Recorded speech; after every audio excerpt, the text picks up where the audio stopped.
এবার রাজ্যে বিরোধী দলনেতা শুভেন্দু অধিকারীকে নিয়ে বড় ভবিষ্যৎবাণী শোনালেন তৃণমূল নেতা সমীর চক্রবর্তী। তিনি বলেন ২৬-এর পর শুভেন্দু বিজেপি ছেড়ে পালাবেন, সিপিএম এ যোগ দিতে পারেন তিনি। এই এসআইআর এর মাধ্যমে ন্যায্য ভোটারের নামটা বাদ দিতে চাইছে, দিয়ে যেই আপনার নামটা বাদ গেল ভোটার লিস্ট থেকে, তাহলে কিন্তু আপনি আর ভারতবর্ষের নাগরিক থাকলেন না।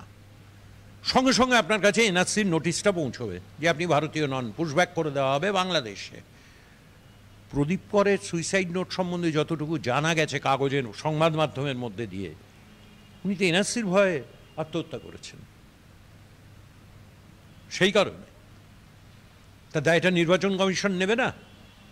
আমাদের এখান থেকে পরিষ্কার প্রশ্ন এবং চ্যালেঞ্জ রইল, ভবিষ্যতে অমিত শাহ এবং জ্ঞানেশ কুমার যদি পশ্চিমবাংলায় আসে, ওনারা যেন দয়া করে ওনার বাবা মার বার্থ সার্টিফিকেটটার সঙ্গে নিয়ে বাংলায় ঢোকে।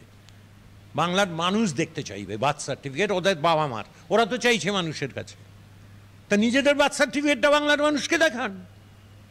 উনি নিজেই জানেন না আগামী বছর মে মাসের পরে ওনার রাজনৈতিক ভবিষ্যৎটা কী, এটা উনি জেনে গেছেন। বিজেপি 50টা আসনও পেরোচ্ছে না, তাহলে ওনার রাজনৈতিক ভবিষ্যৎ নিয়ে উনি বেশি চিন্তিত, সেই জন্য আবল তাবল বকছে। ওনাকে আমি মনে করিয়ে দিচ্ছি, তখন তো উনি তৃণমূলে ছিলেন, উনি অনেক দল বদলু, উনি কংগ্রেস করেছেন, তৃণমূল করেছেন, বিজেপি করেছেন, এরপর হয়তো সিপিএমটাও করবে না, আমি জানি না।